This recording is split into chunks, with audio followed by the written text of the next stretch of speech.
para falar sobre as contas do governo, quem está aqui com a gente é o Murilo Viana, que é economista especializado em contas públicas. Murilo, muito boa noite, obrigado por estar aqui com a gente no Poder e Mercado, tudo bem? Boa noite, é um prazer estar aqui com vocês. Murilo, a gente está vendo aí o governo tentando articular orçamento, ao mesmo tempo vem pauta-bomba. O Congresso ontem o Senado ontem já aprovou a aposentadoria especial para agentes de saúde com impacto orçamentário. Hoje o Congresso autorizou o governo a fazer operações de crédito para destinar mais de 42 bilhões de reais a benefícios sociais, aí no caso saindo da regra de ouro. Como é que a gente. Eu queria que você fizesse uma análise para a gente desse momento das nossas contas públicas. O orçamento ainda não está elaborado, a gente está entrando em dezembro e não temos um orçamento para o ano que vem ainda. O que podemos esperar para o nosso futuro próximo? São pontos bem relevantes, né? Quando a gente olha, existe uma incerteza muito grande em relação à capacidade de cumprir com a meta fiscal em 2026. E vamos lá, vamos ser sinceros, mesmo que se cumpra com a meta fiscal, está longe de estabilizar o crescimento do endividamento público, né? Então, o desafio fiscal, ele é bastante relevante, mas no horizonte de curtíssimo prazo, quando a gente olha ali para as contas de 2026, nós temos o governo ainda correndo para dentro desse Congresso, com a dificuldade política do Congresso, tentando emplacar ali medidas que levem ao aumento de arrecadação e pelo menos 30 bilhões de reais para o governo contar ali para o ano que vem. Mas vale lembrar que essa dificuldade vai além ali dessa relação com o Congresso Nacional. Nós temos aí na semana que vem a expectativa do posicionamento final do Tribunal de Contas da União em relação à necessidade ou não de o governo ter que mirar o centro da meta para o cumprimento do arcabouço fiscal já no ano que vem. O expediente que vem sido adotado pelo governo ao longo da execução do orçamento é de mirar no piso da meta e contar com aquela gordura final do ano do empossamento de recursos para tentar aproximar de alguma medida ali do centro da meta fiscal. Mas o que está sendo colocado de fato, no caso do Tribunal de Contas da União, é o governo ter que já mirar ao longo da execução do orçamento o centro da meta, o que significaria ali uma necessidade de aperto das contas de mais de 30 bilhões no ano eleitoral, o que se soma, evidentemente, a uma meta fiscal um pouco mais apertada de 0,25% do PIB ali de resultado primário no ano que vem. Ou seja, o cenário não é nem um pouco favorável ao governo, nós temos ali problemas no relacionamento com o Congresso Nacional e também o governo tentando demover ali do TCU de obrigar o cumprimento do centro da meta no ano que vem. Murilo, mas assim, olha, até a respeito disso, de questão de meta, e para quem está em casa, para a gente simplificar, quando a gente fala de meta fiscal, o governo está se comprometendo nesse ano a gastar a mesma coisa que arrecada, é como se você tivesse aí o seu salário e os seus gastos do seu mês. E é terminar o mês no 0 a 0. É isso que o governo está prometendo para esse ano. E para o ano que vem, o secretário executivo do Ministério da Fazenda, o Dario Durigan, na segunda-feira, naquele almoço anual da Febraban, ele reiterou que no ano que vem o governo vai ter superávit fiscal, ou seja, ele vai economizar, ele vai gastar menos do que ele arrecada. A gente, com tudo isso que você falou para a gente, você consegue antever essa possibilidade? Isso é factível?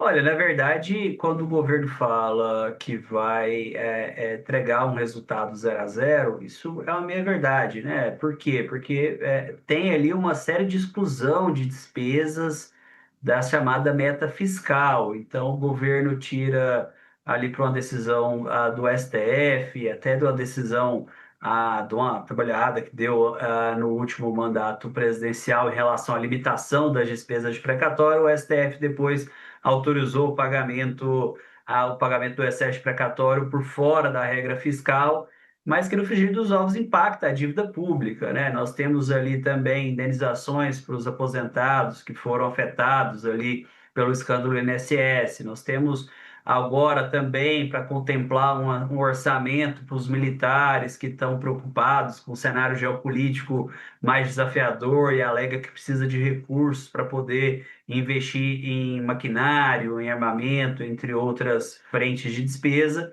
que também são excepcionalizados da meta fiscal.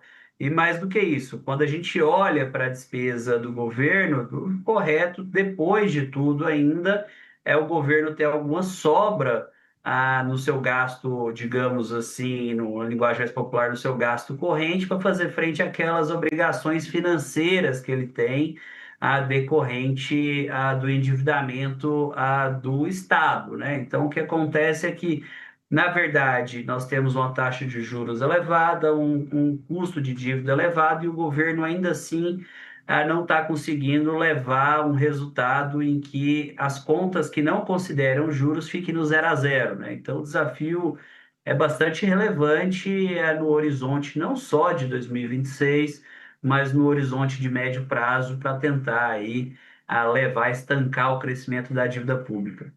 Felipe, se você tiver alguma pergunta para o Murilo, e eu também queria saber de você o seguinte: como é que estão as negociações para o orçamento para o ano que vem? Tem mais pauta-bomba vindo por aí? O que você tem sentido aí de possibilidades no Congresso?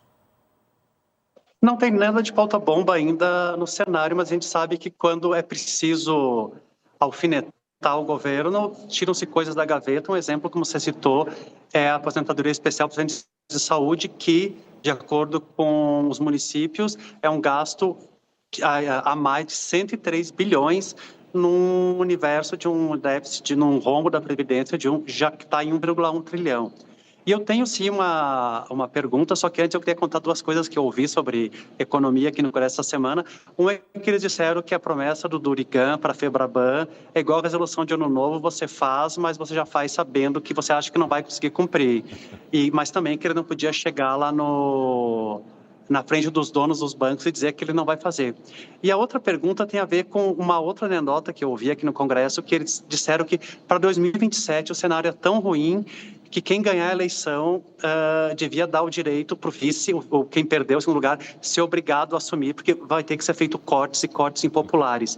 E por que se fala isso aqui no Congresso? Porque tem estudos dizendo que a partir de 2027 haverá um apagão, que o governo federal vai acabar com a sua capacidade de investimento, que já é bastante reduzida, e ele vai ter que fazer cortes, ele vai ter que tomar vacinas, remédios amargos e todos esses jargões. Eu queria saber do Murilo se ele realmente acha que em 2027 ou num curto prazo o gasto público vai ficar tão grande que a capacidade de investimento estatal vai cessar, não vai mais existir.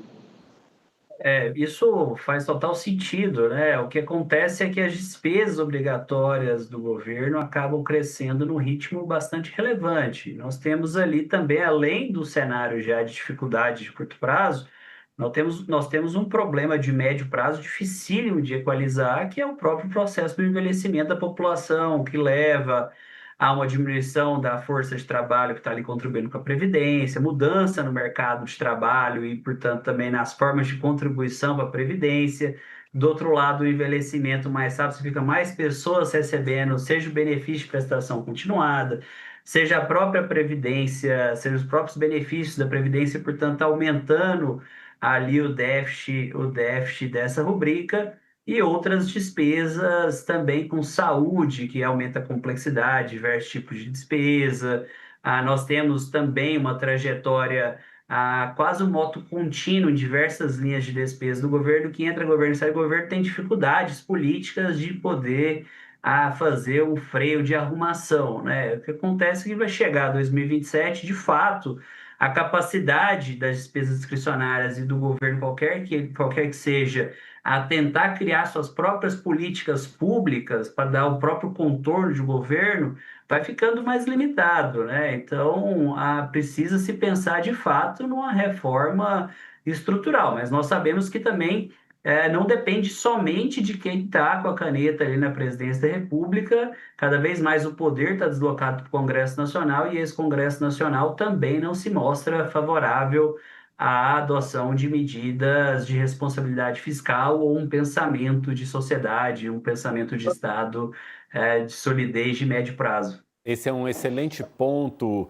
Murilo, e assim, falando com você que está assistindo a gente, eu reconheço que esse é um tema espinhoso.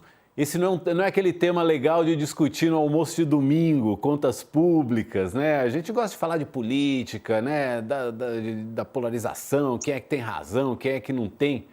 Mas esse é um tema que afeta a vida de todos nós. Se o governo não tiver mais dinheiro para investir, só tiver aquele dinheiro ali que ele tem que gastar, que ele é obrigado a gastar para custear as próprias atividades do governo, se ele tiver dinheiro para investir, isso afeta a vida de todos nós, porque vai afetar o desenvolvimento do país. Então, assim, quando a gente for pensar no ano que vem, no voto para o nosso deputado, no voto para o nosso senador, leva isso em consideração também.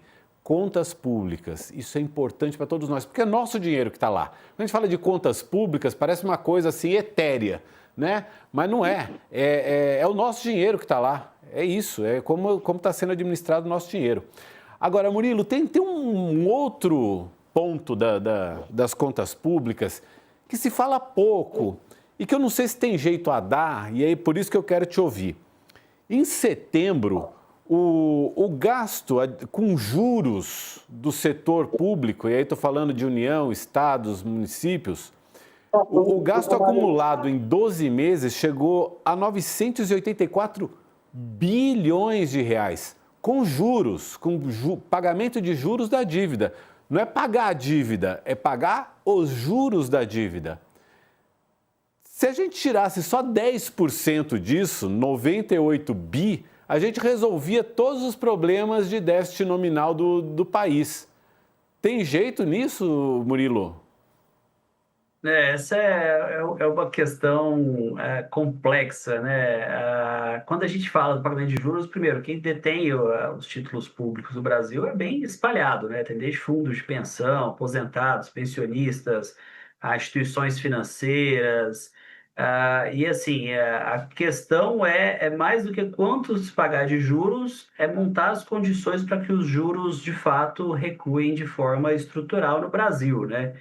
E esse é um grande dilema que atravessa gerações da economia. Nós temos um dos maiores juros do mundo, mas ao mesmo tempo também há um receio muito grande, dependendo da forma, com a baixa sensibilidade do crédito na ponta aos juros Selic, mas o juros Selic impacta significativamente a dívida pública, tem uma institucionalidade ali que é bastante difícil para o cidadão comum entender, mas tem uma institucionalidade ainda no mercado financeiro e no mercado de dívida pública com uma herança do período da alta inflação, o que leva a que o Banco Central tenha uma capacidade de potência, digamos, para poder fazer a política de juros chegar na ponta com menor capacidade, digamos assim, né? Fato é que nós temos uma das maiores taxas reais de juros no mundo, mas ainda assim, na ponta, para quem toma crédito, os juros é muitas vezes superior a essa taxa básica de juros,